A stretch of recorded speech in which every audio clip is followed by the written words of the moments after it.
In our last episode, there was some good news and some bad news.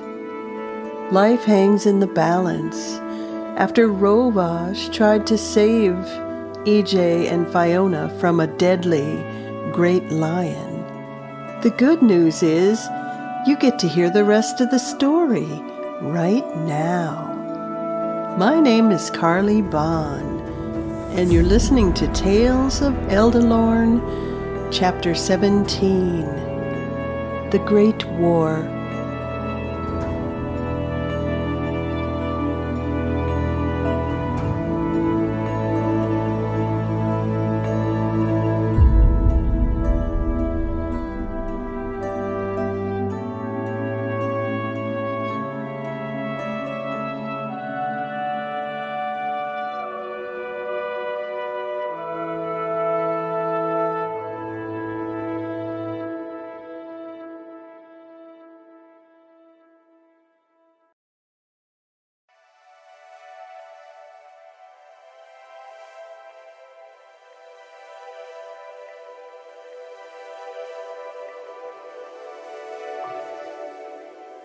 Well, you are no help at all. Fionna heard Ejlum's voice as she opened her eyes. She found herself naked and washed clean in her own bed. I am turned into nursemaid to all of my kin just by virtue of my timely visit, EJ continued.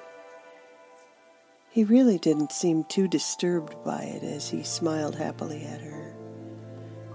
Fionna tried to chuckle, but it hurt. The sharp pain seemed to be a torn rib or something in her back. You have sustained some bad cuts and bruises from the lion, my love. I have slept with you to make them heal faster. He reached over and gently pat her on the shoulder. Ejlum lay head to toe, unabashedly stark naked, propped up on one elbow next to her. I have never seen, her eyes grew large, She decided to stop talking and pull her blanket up towards her chin a little more while she stared at him. Fionna was suddenly feeling the need for modesty. Oh, the blush of my betrothed delights my heart. Ejlum's long eyelashes made him look even more handsome as he teased her. She seemed to sink even deeper under her blanket, a weak smile on her lips. Did you know Edelin males are sometimes mistaken for female by humans? Strangely, humans think we all look alike, EJ said, trying to help her feel more at ease. No.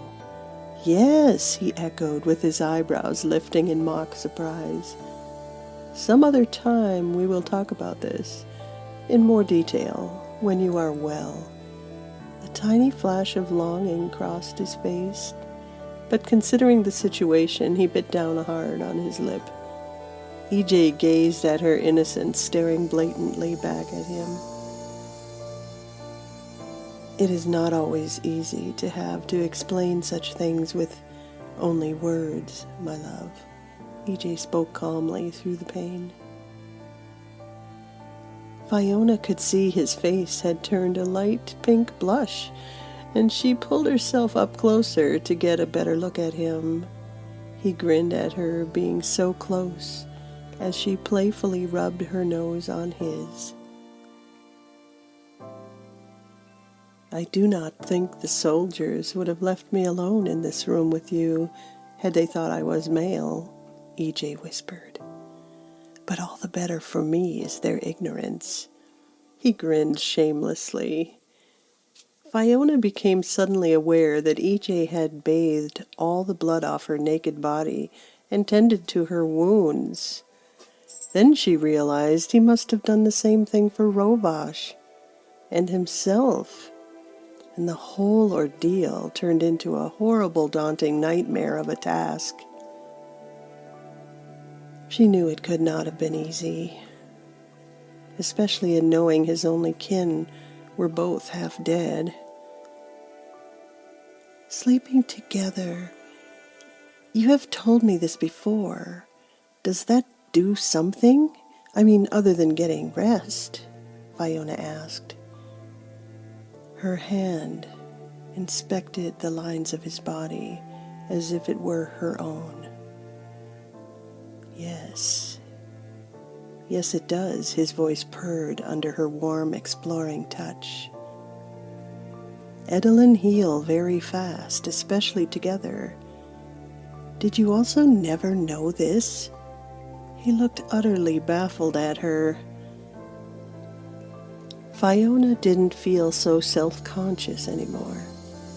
She rolled onto her back to inspect the claw wounds that were just above her right knee. Thin pink lines ran across into her inner thigh. The skin tissue had mended perfectly together. The lion had almost taken your leg off, my love. EJ's face grew sad with concern as he gently touched the healed wound with his hand. Fionna felt tingling where he ran his fingers. Then you, asking me to sleep with you, that was to heal me? She asked. Images of the stumbling, pale, thin form of EJ flashed in her head. And to heal you as well. I mean, back at Papa's house. Yes, my love. I can understand how you would feel such desire for me as to fear for your maidenhood, he teased as he leaned over even closer. The air surrounding them was thick with a seriousness that Fionna did not recognize. Oh, gods, Fionna grunted playfully. You have no shame whatsoever. She poked him hard in the chest with her fingertip. Ugh, I am stabbed by my beloved's truth. Egelum feigned a dying pain in his heart as he fell dramatically onto his back. His sparkling hair spread out all over the soft pillow beneath his head.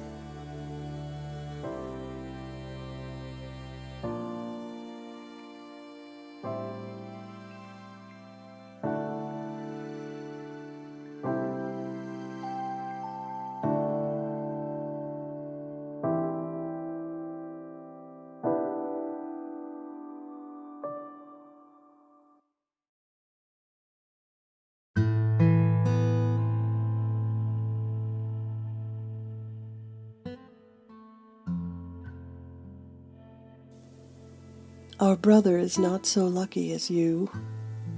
Egelum changed the subject, keeping his eyes on the ceiling. He is half human, so he will need healing for much longer. I will stay with him now. He should not be left alone. EJ gave Fionna a forlorn look.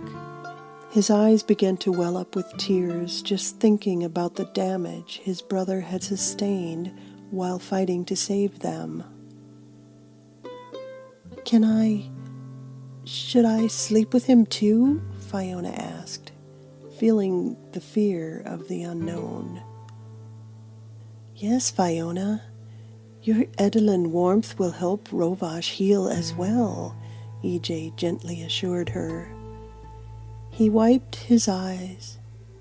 EJ rolled over to cradle her face in his hands and look at her nose to nose. Edelin always live close to one another for comfort and healing. You should never sleep alone if it can be helped. I would never have thought it proper. Fionna stared back at him so close. I wonder what humans think of us. You have lived among the humans too long, Fionna. I do not care what they think. We are kin, and it is proper to help one another, especially in such despair. He looked frustrated. I hope my brother will wake soon. EJ worried. Fionna could see he was distressed, and wondered if there was still a question whether Roevash would even survive. Fionna was afraid to ask. She snuggled up into Ejlam's bare chest. EJ smiled and rubbed her shoulder lovingly as he buried his face in her red hair. He curled himself towards her for a full body hug. Fiona's sore back sharply flared, and she grunted in pain. "You need more care, my Fionna." EJ looked concerned. She cuddled closer, realizing the sober truth of his words. "I was scared when I first met your brother." Fionna changed the subject, purposely distracting EJ from worry. "He is so giant," Fionna said. "From my earliest memory, it was like that, even as small ones. The others in our village were not always kind, because Ro is half human. He could be cruel to me as well. I think because he felt at times like a monster, he acted like one. But I could never stay angry with him. He is my brother. Ro met his uncle. He was from Dargilia. His father died before he could find him. So his uncle brought him to see his father's grave, and the stone had your mother's name on it. It turns out they were hand-fasted in love." "That was good for him to know," EJ said. "He told me this just recently after I discovered you were his family, and he had a mother. Your mother. Have you thought about her very much since your return?" "I try not to," EJ said soberly. "Ro understands her leaving was not your fault, EJ. He blames himself as the elder son for not paying enough attention to her in her condition. I know now how Ro wishes things had been different between us." He gave her a weak smile. "Maybe the future will hold more joy," EJ said with a resigned breath. Fionna leaned over and kissed him solidly on his pouting lips. 1,000 unspoken words passed between their eyes.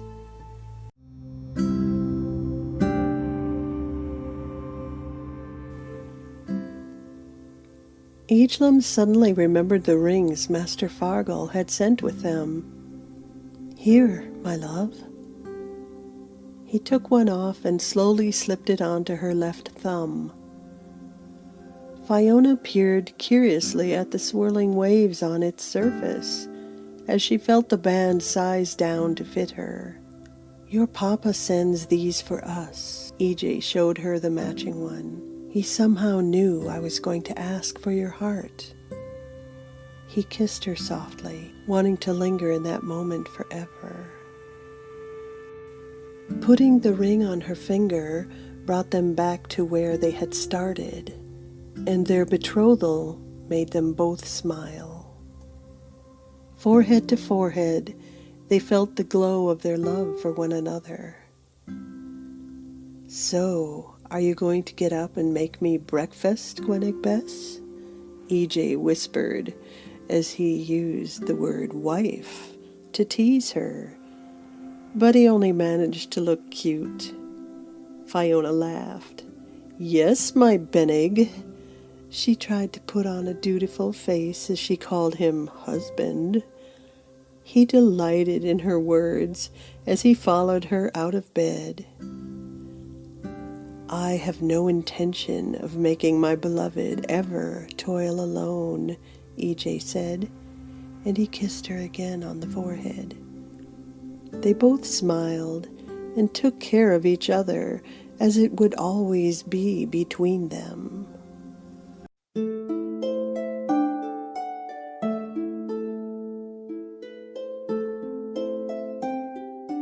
Hey, if you like podcasts, and I'm pretty sure you do because you're listening to this one, you might like Lore Seekers Elder Scrolls Online podcast. Every week, your hosts Jibs and Cash will escort you into the land of Elder Scrolls, teaching you about lore and all kinds of other interesting things. These guys have their fingers in everything as they touch the pulse of the gaming industry. Jibs and Cash have built an empire across all platforms, PC, Xbox, and PS4. And if that wasn't enough to baffle your mind, you can join the Lore Seekers Guild through the Discord app. Make friends while smacking down dragons. It's just a great community of people. Lore Seekers, Elder Scrolls Online podcast.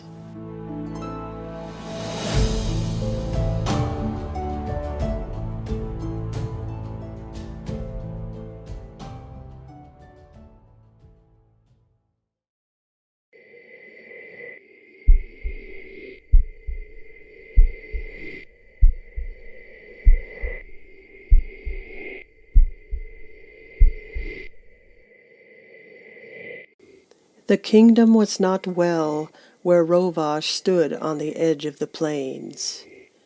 He could see dark clouds boiling unnaturally to the east over the mountain range. He had returned to the fellowship of his uncle as a changed man. When the other men saw his healed eye, they had to believe his report. They gathered around to hear the story of the beautiful elven Queen Galbraith. It had been nearly a whole year and a half since he entered the domain of Caris Elderhan. His uncle, though still alive, was starting to show his age. "How old are you, uncle?" Roe asked by the night fire. "Oh, I'm only 880 years. I have a little ways to go yet," Karleigh said, but he was feeling the pain of his bones. "I am slowing down a bit." "A man such as you should be living in a warm castle with many fat women, and not this constant warring to worry the mind," Roe added loudly. All the men laughed at that. "Ay, that we could," Karleigh retorted. "But the sorcerer Sermanos has risen to power with a full army of fierce High-Sea mutants. I've heard reports of the people of Renoble and their exile to Dunsborough."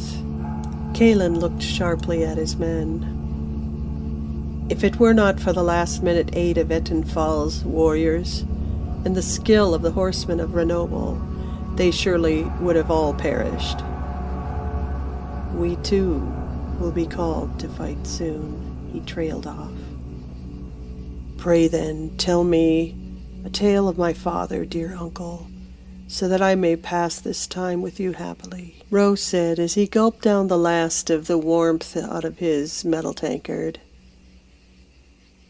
"I will say this, nephew. Your father was known best as a strong, imposing, but fair man. He was a good commander and a noble leader of many of his age. But as a boy he was not as kind to his younger brother." Karleigh smiled, reminiscing. "He sent me many times on a challenge to catch the elusive water snipe on the edge of the river. I was told it was a test of manhood." Everybody around the fire listening moaned and chuckled knowingly. "One evening I spied a fair crop of hair on the other side of the river, and with a shower of pebbles sent another young boy screaming in fear back to his mother's bosom." Karleigh laughed raucously at the memory. Roevash just smirked to himself. In those days, elven youths played at a rebel war against the human boys across the river, and it was a serious affair. It was a bad night when EJ came back, bloodied, with a brazen human hot on his heels. "I did the same trick to my younger brother," Roevash confessed. trying not to think on it. I am glad no harm ever came of it, considering the true monsters of those dark days. Eh, the men all agreed, shaking their heads, thinking of their own families. The sound of clanking tankards could be heard around the campfire. The men drank up in agreement as they waited for the next battle to find them.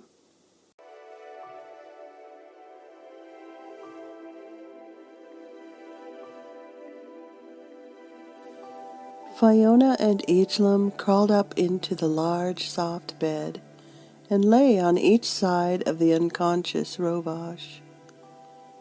They pillowed their heads next to his shoulders. Gently reaching across his bandaged chest, they locked hands. "Good night, my love. You will have much needed healing as well," EJ whispered. Much to Fiona's displeasure, the men took turns guarding their commander, and there was one in the room watching around the clock. "This is going to be hard to explain," was all she could think.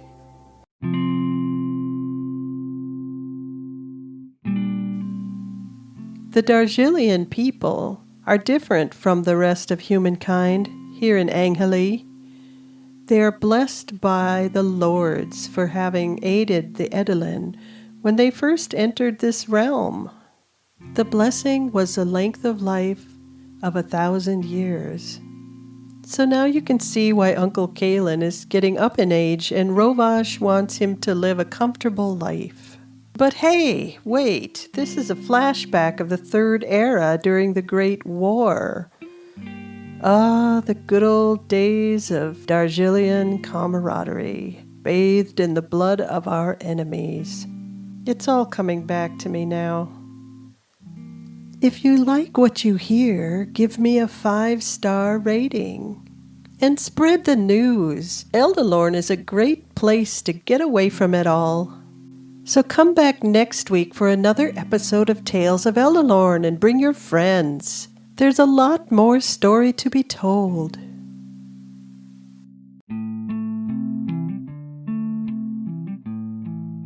Elvish Lesson of the Day. Avo, davo, amor. Do not yield to darkness. These are good words to live by. Little known fact, but this is the motto of the elite Dargilian Rangers. Yeah, those were the guys from Ilian Henny, where Roevash's Uncle Kalen was their commander. Avo, davo, amor. Do not yield to darkness. In other words, stay out of trouble. Yeah.